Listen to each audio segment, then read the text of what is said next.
तो आज हम लोग बात करेंगे इकोनॉमिक रिफॉर्म्स 1991। तो सबसे पहले हम लोग जानेंगे इकोनॉमिक रिफॉर्म्स क्या होते हैं। इकोनॉमिक मतलब अर्थव्यवस्था और रिफॉर्म्स का मतलब सुधार, यानी कि अर्थव्यवस्था में सुधार। जो पुराने नियम कानून थे उन्हें चेंज किया गया और नए नियम कानून लाए गए, यानी कि उसमें सुधार किए गए, उसमें बदलाव किए गए। तो क्या बदलाव किए गए? तो 3 प्रकार के बदलाव किए गए।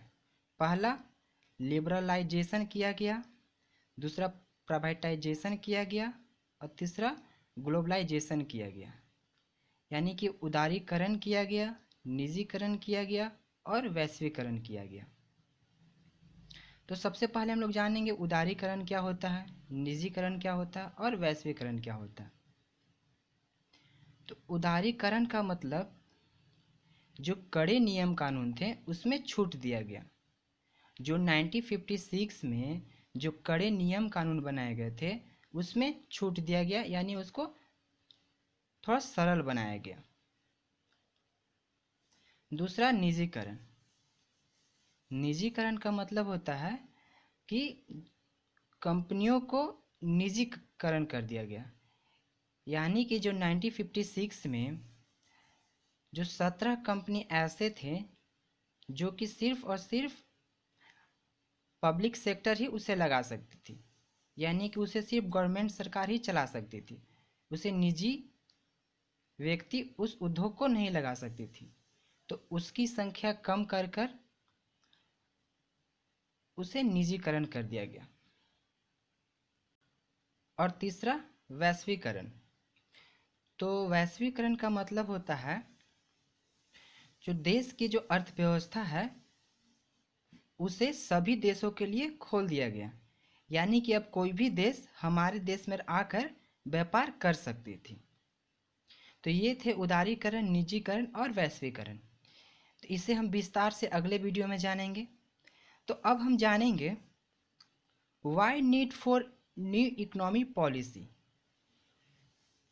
क्यों हमें अर्थव्यवस्था में सुधार करने की ज़रूरत पड़ी। तो आखिर क्यों हमें ज़रूरत पड़ी, क्यों हमें नए पॉलिसी लाने की ज़रूरत पड़ी, क्यों हमें उदारीकरण करना पड़ा, निजीकरण करना पड़ा और वैश्वीकरण करना पड़ा। तो 1991 में जो हमारे देश के जो अर्थव्यवस्था था वो पूरी तरह से गिर चुकी थी, यानी हमारे देश के जो अर्थव्यवस्था था वो बहुत ही खराब थी। उस टाइम हमारे देश में, हमारे राजकोष में मात्र 14 दिन के ही खर्चे बचे थे, यानी कि मात्र हमारा देश, यानी कि हमारे देश में जो राजकोष में बहुत ही कम इनकम बची थी। तो इसका कारण क्या था? तो पहला कारण था हाई फिजिकल डेफिसिट, यानी कि उच्च राजकोषीय घाटा। तो जो राजकोषीय घाटा थे वो बहुत ही अधिक हो गए थे। तो सबसे पहले जानेंगे कि राजकोषीय घाटा क्या होते हैं। राजकोषीय घाटा के मतलब होता है कि जो सरकार को जो इनकम प्राप्त हो रही है उससे अधिक वो खर्च कर रही है, यानी कि जितना उसे रेवेन्यू प्राप्त हो रहा है उससे अधिक वो एक्सपेंडिचर कर रही है। इसे हम एक एग्जाम्पल द्वारा समझते हैं। मान लेते हैं सरकार को राजस्व प्राप्ति होती है 1 लाख रुपया, ठीक है, और वो खर्च कर देती है 2 लाख रुपया। तो यानी कि सरकार की जो रेवेन्यू है वो 1 लाख प्राप्त हो रही है और वो एक्सपेंडिचर कितना कर रही है, 2 लाख रुपया।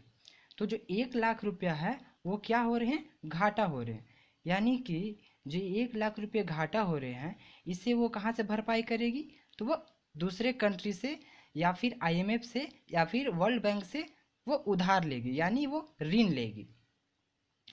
तो राजकोषीय घाटा मतलब का मतलब यही होता है कि जितना उसे इनकम प्राप्त होती है, यानी जितना उसे रेवेन्यू मिलता है उससे अधिक वो खर्च करता है, उसे बोलते हैं राजकोषीय घाटा।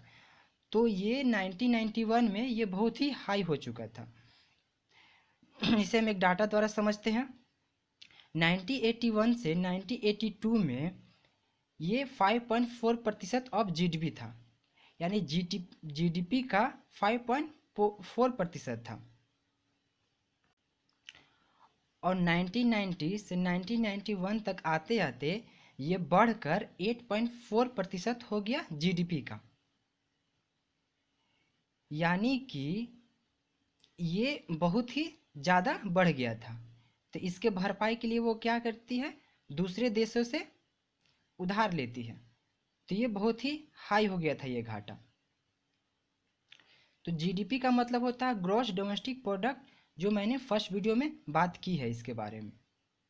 दूसरा कारण था बीओपी, बैलेंस ऑफ पेमेंट, यानी कि जो बैलेंस ऑफ पेमेंट थी वो डिफिसिट हो गई थी, यानी कि वो निगेटिव में चल रही थी। तो सबसे पहले हम लोग जान लेते हैं कि बैलेंस ऑफ पेमेंट होते क्या है, यानी कि भुगतान संतुलन। तो भुगतान संतुलन, तो जो दूसरे देशों में हम एक निर्यात करते हैं यानी कि एक्सपोर्ट करते हैं, तो उसके बदला हमें पेमेंट मिलता है, यानी कि हम रिसीव करते हैं।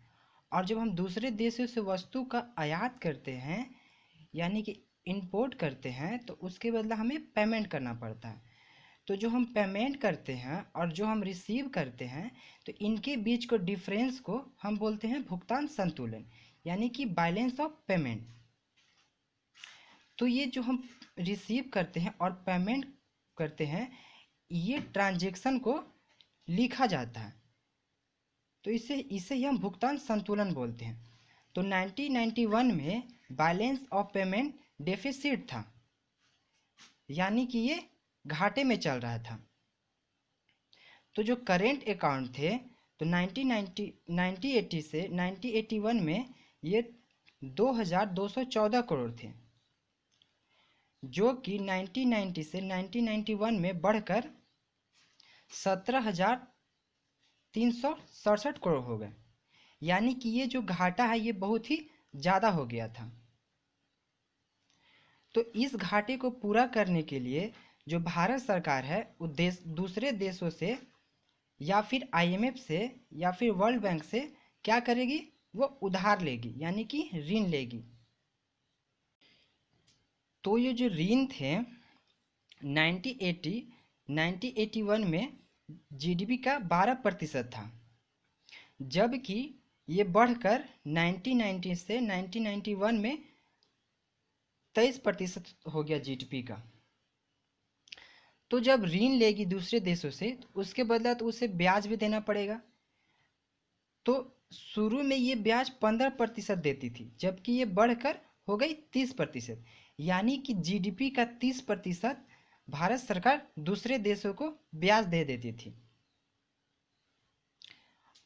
तो तीसरा कारण था fall in foreign exchange reserve, यानी कि विदेशी मुद्रा भंडार में गिरावट। तो विदेशी मुद्रा भंडार में गिरावट आ गई थी, यानी कि जो विदेशी मुद्रा भंडार थी वो खत्म हो रही थी। तो सबसे पहले हम लोग जान लेते हैं कि ये विदेशी मुद्रा भंडार होते क्या हैं। तो हर एक देश के पास एक भंडार होती है जो दूसरे देशों की मुद्रा को अपने पास रखती है। तो वैसे ही हमारे देश में भी आरबीआई है, उसके पास एक भंडार है जो दूसरे देश को करेंसी को अपने पास रखती है। तो ये जो भंडार है वो 1991 में खत्म हो रही थी, उसमें भारी गिरावट आ रही थी। तो 1980 से 1981 में ये भंडार थे 8,151 करोड़, जो कि घटकर हो जाती है 6,252 करोड़। तो इसमें काफ़ी गिरावट आती है, यानी कि हमारे देश के पास मात्र 2 हफ्ते तक का ही भंडार बचा था, यानी इतना ही विदेशी करेंसी बचा हुआ था, मात्र 2 हफ्ते तक ही वो दूसरे देश से वस्तुओं का आयात कर सकता था। चौथा पॉइंट था इन्फ्लेक्शन, यानी कि मुद्रा स्फीति। तो 1991 में हमारे देश में मुद्रास्फीति की स्थिति उत्पन्न हो गई थी। तो सबसे पहले हम लोग जानते हैं कि मुद्रास्फीति होता क्या है। तो मुद्रास्फीति का हम एक वर्ड में बोले तो महंगाई आ जाना, यानी कि मुद्रा का जो वैल्यू है, मनी का जो वैल्यू है वो गिर जाती है। तो इसे हम एक एग्जांपल द्वारा समझते हैं। मान लेते हैं कि एक पेन का कीमत है 5 रुपया। तो शुरू में हमें एक पेन खरीदने के लिए 5 रुपया देना पड़ता था, और इन्फ्लेशन आने के कारण हमें एक पेन खरीदने के लिए अब हमें 7 रुपया देना पड़ रहा। तो पहले हमें एक पेन खरीदने के लिए 5 रुपया देना पड़ता था, लेकिन अब वही पेन को खरीदने के लिए 7 रुपया देना पड़ रहा। तो 2 रुपया क्या हो रहा, अधिक देना पड़ रहा। तो ये क्या बता रही है कि जो मुद्रा का जो वैल्यू है, यानी कि जो मनी का जो वैल्यू है वो गिर गया। तो मुद्रास्फीति में वही होती है कि मनी का जो वैल्यू है वो गिर जाती है, यानी कि जो देश में है, जो अर्थव्यवस्था में महंगाई हो जाती है, यानी जो वस्तु की जो प्राइस है वो बढ़ने लगती है। और पांचवा कारण थे poor performance of public sector, यानी कि सार्वजनिक क्षेत्र के उपक्रमों का खराब प्रदर्शन। हम जानते हैं कि जो 1956 में जो पॉलिसी बनाई गई थी उसमें पब्लिक सेक्टर को अहम रोल दिया गया था, यानी कि पब्लिक सेक्टर का बहुत ही अधिक कार्य था उसमें। यानी 17 ऐसे इंडस्ट्री थे जो कि सिर्फ और सिर्फ पब्लिक सेक्टर ही लगा सकती थी, उसमें प्राइवेट सेक्टर दखल अंदाजी नहीं दे सकती थी। यानी कि पब्लिक सेक्टर में बहुत ही ज़्यादा इन्वेस्ट किया गया था।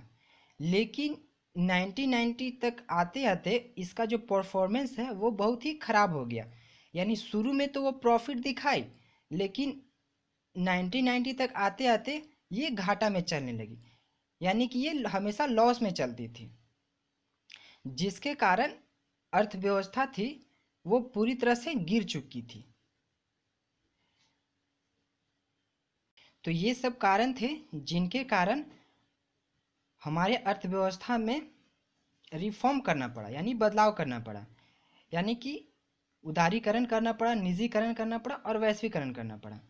तो 1991 में हमारे देश में जो अर्थव्यवस्था थी वो बहुत ही गिर चुकी थी, जिसके कारण जो भारत सरकार है वो वर्ल्ड बैंक और IMF के पास लोन लेने जाती है। लेकिन पहले से ही भारत सरकार बहुत ही लोन ले चुकी रहती है, जिसके कारण जो IMF है और वर्ल्ड बैंक है उनका विश्वास भारत सरकार पर से उठ जाती है।